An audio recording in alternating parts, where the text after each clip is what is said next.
বহু জিনিস রয়েছে যা চরিত্রহীনতার মধ্যেই পড়ে।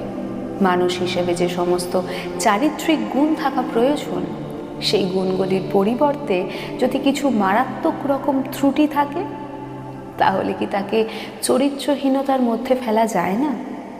যেমন দিনের পর দিন মদ্যপান করে বাড়ির প্রত্যেককে জ্বালিয়ে পুড়িয়ে শেষ করে দেওয়া, এটা কি এক প্রকার চরিত্রহীনতা নয়? স্ত্রীকে মানসিক নির্যাতন, স্ত্রীর গায়ে কথায় কথায় হাত তোলা, তাকে নোংরা ভাষায় গালাগালি, এটা কি চরিত্রবানের নিদর্শন? কারো ক্ষতি করার জন্য আপ্রাণ চেষ্টা করা, অফিসে হোক বা বাড়িতে, কারোর পেছনে সব সময় পড়ে থেকে তার জীবন দুর্বিষহ করে তোলা, এটাও কি সৎ চরিত্রের নিদর্শন? অকারণ সব বিষয়ে মিথ্যে বলা, যে মিথ্যে বলার কোনো প্রয়োজনই নেই, অথচ বলতেই হবে। কারোর সম্পর্কে